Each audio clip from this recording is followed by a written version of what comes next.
We have a surprise wide receiver 2 in today's rookie rankings. All that and more on today's episode of Locked On Dynasty. You are Locked On Dynasty Football, part of the Locked On Podcast Network. Here are your hosts, Matt Williamson and Ryan McDowell. Thanks for making Locked On Dynasty your first listen every day. We're free and available on all platforms. Welcome to the Locked On Dynasty Football Podcast. I'm your host, Ryan McDowell. You can follow me on Twitter at RyanMC23. Joining me as always is Matt Williamson. Find Matt on Twitter at WilliamsonNFL. Matt, how are you today? I'm really good. I'm excited about this. I mean, running backs were hard for me yesterday, but a receiver list is going to be fun. And it's not a great year for receivers, but there's some mid-round guys I like. Absolutely. You said yesterday, as we were discussing running backs, that you felt like you knew the wide receiver group a little bit better in general. Mm-hmm. I've seen some mocks. I'm sure you've seen it and heard the talk.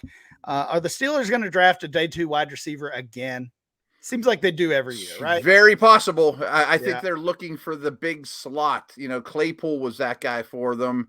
It won't be Austin. It won't be Miller. They like Miller, by the way. But Cedric Tillman and Mingo were in for visits. I think they're looking at those type of guys, Xavier Hutchinson types. If you want a big wide receiver, be it a slot or more of your traditional big wide receiver, you don't have many options. So, no, you don't. Tillman and Mingo fit that bill. That's why their names have been so hot in the space lately. They've been moving up, and we'll talk about those guys very soon, maybe earlier than you might expect. But let's start here. In case you've missed the past couple of days, we as a group of 4 Locked On Dynasty hosts, we got together. We each ranked the rookies by position: quarterback, running back, wide receiver, and tight end. We combined those to form consensus rookie rankings for each position. Kate and Marcus talked about the quarterbacks on Monday. We hit the running backs yesterday, and today we're talking wide receivers.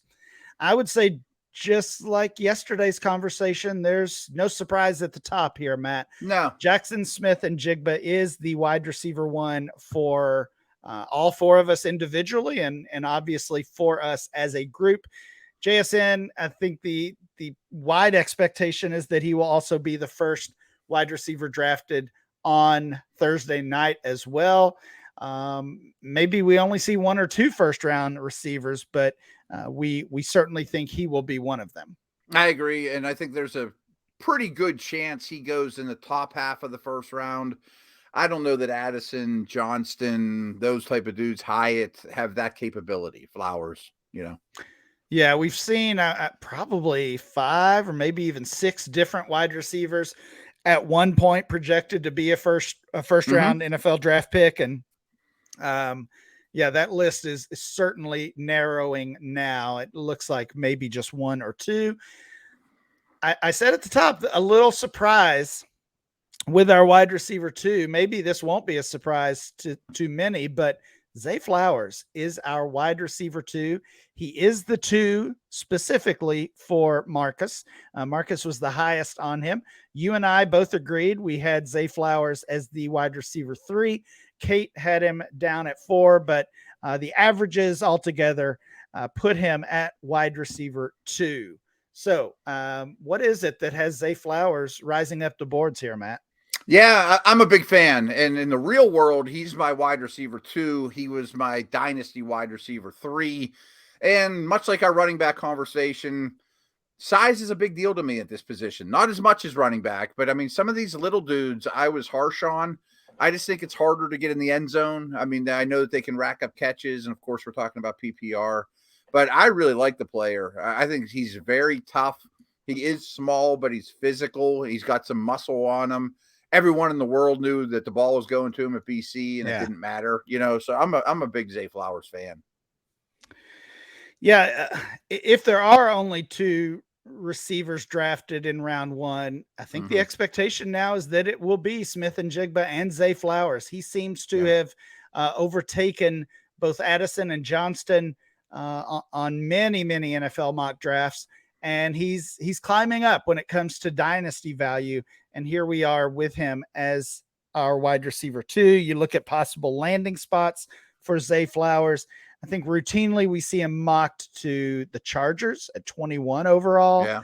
Seattle at 20 as well. He's been routinely compared to Tyler Lockett. So as Lockett ages, maybe Seattle thinks they, wouldn't even miss a beat by replacing Lockett with Zay Flowers. And then, of course, Baltimore, they bring in Odell Beckham, but they still need wide receiver help. They're at 22. Yeah. Minnesota is probably my favorite landing spot. Ooh, I think that's a great one. Yeah, that's the one I'm rooting for. Justin Jefferson there, Adam Thielen gone. They do have Hawkinson. They do have Osborne. But I think Zay Flowers would be an awesome wide receiver too for the Minnesota Vikings. I love it. I mean, we could hope to Buffalo, Kansas City, something like that, if he were to last that long. You mentioned at the start of the show, the Steelers going to take a day 2 receiver. Well, Zay Flowers was in for a visit. I don't know if he'd go at 17, but I don't think they would hesitate a second at 32. That's the first pick of the second round. Oh, for sure. Sure. Let's get a couple more in here. The names that the names that at one point we thought might be the wide receiver 1 in this class, both in the NFL draft and in Dynasty rookie drafts. Jordan Addison at 3, Quentin Johnston at 4. Matt, you actually have Johnston as your wide receiver 2. He's been seemingly falling down Dynasty rankings, down NFL draft mocks and rookie rankings, but you're hanging on to Quentin Johnston. What is it that you still like about his game? I mean, he's big. I mean, I was a little, I gave the benefit of the doubt to Johnston, to Tillman, to Mingo. I think they'll score more touchdowns than the smaller guys. And I don't love Johnston. I mean, I don't think his ball skills are great. He doesn't play big all the time, but I feel like the draft community's beating him up more than enough. Like he's still really big, really fast, great after the catch, blocks. Like there's a lot there to work with. Yeah, I think that's a good point. And we have been hard on Quentin Johnston. I say we, meaning really the whole community, Dynasty, NFL draft, media, everyone has been tough on Johnston. And sometimes it can go too far at times. Yeah, sometimes we pile on, we gang up against these prospects, and they're simply not as bad or sometimes as good. It can go the other way as well, as we're giving them credit for. Johnston, of course, certainly had a successful career at TCU, especially the past year or two. Matt, when we come back, we'll continue our rankings, wide receiver 5 and beyond. Grand slams, no hitters, and double plays are back, and there's no better place to get in on the MLB action than FanDuel, America's #1 sportsbook. That's because right now, new customers can step up to the plate with a no-sweat first bet up to $1,000. Just go to FanDuel.com/lockedon to sign up, place your first bet, and get up to $1,000 in bonus bets if you don't win. Bet on Aaron Judge is going to hit a home run today, whatever you're into. There's all sorts of things to pick from, of course, at FanDuel.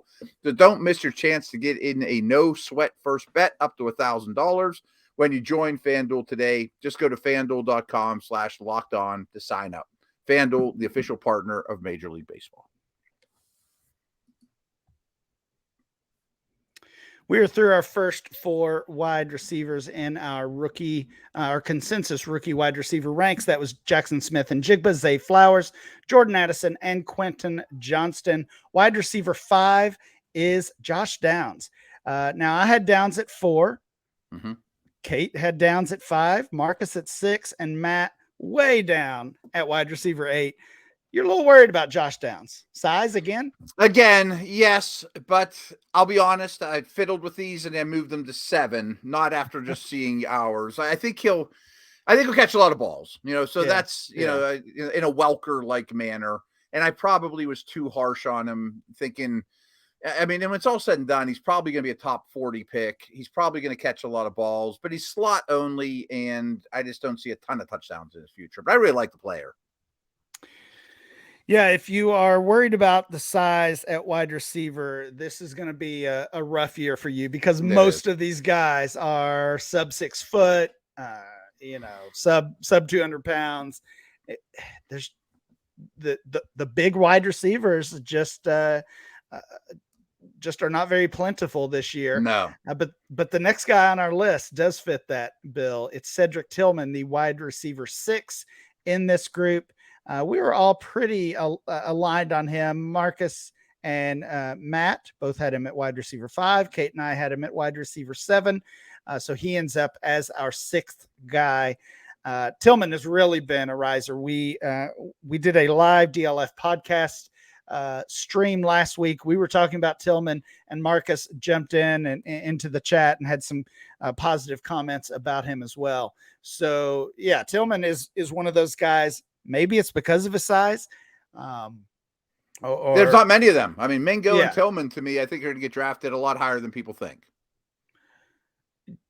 I think he's a lock to go round 2, not just day 2, but round 2. I think you're right. I think he's an immediate starter, tough, physical, not a great separator, but a good prospect. Yeah. Wide receiver 7, back to the smaller guys. Marvin Mims is wide receiver 7. And if you've been listening closely to Matt's description, you won't be surprised that Matt is lowest on Mims. Kate and I have him at 6, Marcus at 8, and Matt down at wide receiver 10. I really like Marvin Mims. I'm sorry. Marvin Mims. Really like Marvin Mims. We talked about him quite a bit after the combine. He really impressed me there, both in his interview and drills on the field. I could see Mims rising even higher than what we have him right now, or what I have him right now, even at 6. Okay. I do like the player. I think of him as being very slight, but he can play inside. He can play out. He does have some momentum. I think he's probably going on day 2. I might have been a little harsh. I could see him moving him up to maybe 8, maybe 9 in that neighborhood for me. Okay. Let's get a couple more in here.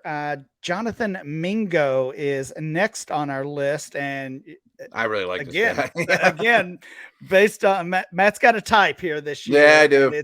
It's the big, strong, fast wide receiver. Mingo is that. Matt was highest on him. He's got him at wide receiver 6, but we were all pretty well in line with this guy that we like him. He's certainly been a player that's been moving up. I think sometimes it's easy to question or to doubt these players. If Mingo was so good, if kind of fill in the blank, if this player was so good, why didn't we hear more about them during the college season? Why didn't we hear more about them pre-combine? So what is it really just over the last month or so? What is it that has pushed specifically Mingo up the boards? Is it just the size? Because if that's all it is, that worries me a little. That worries me because right. I mean, he's been big all along. He just didn't grow in the last month. Very fluid though. I think he had a really good Senior Bowl. I think he had good workouts.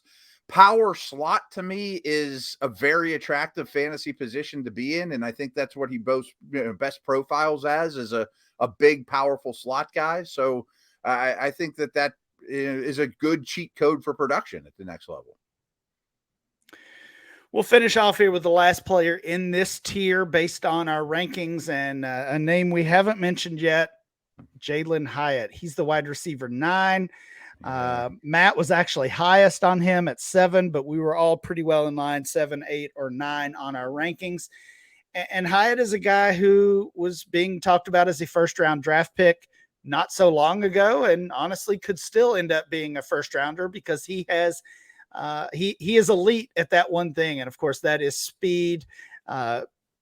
Scored close to 20 touchdowns, Matt? Yeah. Tennessee. Yeah, scored a boatload of touchdowns for Tennessee this past season. Of course, Tillman was banged up much of the year, and Hyatt really took advantage of that increased opportunity and just got open deep all the time. I know he did it. I believe he had 4 touchdowns against my Wildcats. That hurt. Wow. That hurt pretty bad. I'm shocked I'm the highest on him, but I might that style of receiver, the Teddy Gins, the Deshaun Jacksons, are just so hard to start in the NFL or in fantasy.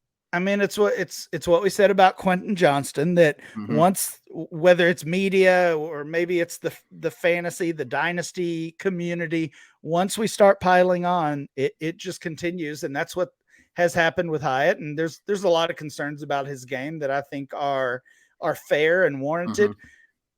But ultimately, if this guy's a first round NFL draft pick, he can't be the 9th wide receiver in dynasty. He just can't.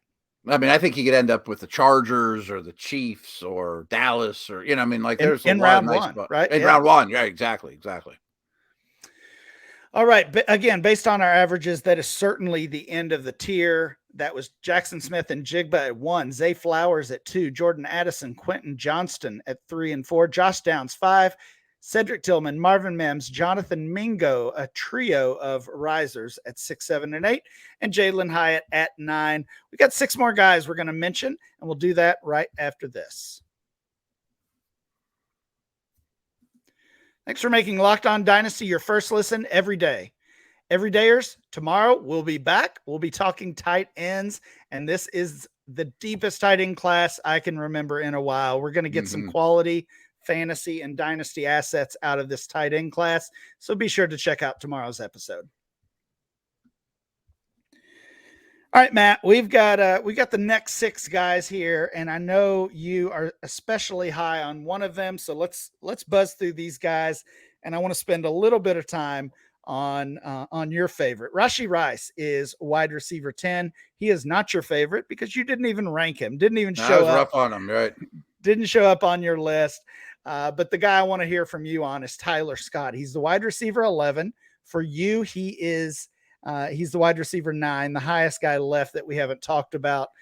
Scott is a player that, for whatever reason, has not been talked about in the dynasty and the fantasy space much at all. But again, if you look at these mock drafts, he's a second round, a third round pick. Yep. I think he's going to get that day 2 draft capital. And if he gets the landing spot along with that, then we really have to pay attention to him. Yeah, I think he's a lot like Mims and Hyatt in that I know Hyatt's a little taller than those guys, but they're burners. They're super productive. Scott was kind of the only show in town from what I saw in Cincinnati. Right. I think he has a lot of Tyler Lockett to him as well. I just pulled up Dane Brugler's The Beast, and he's got a second round projection on him, and he's his wide receiver 7. I mean, that's a little higher than I am on him, but I can see the NFL liking Scott. So that's where I gave him a little bit of the benefit of the doubt. Yeah, again, we talked about the surprises that come on draft weekend a little bit yesterday, and a lot of times those surprises come in the form of a wide receiver that we didn't expect to be drafted in round 2 or 3, and that's what happens. We have to react in our dynasty rookie rankings and our ADP, and Tyler Scott could be that guy this year. Next few guys on the list here. Tank Dell is the wide receiver 12 on our list.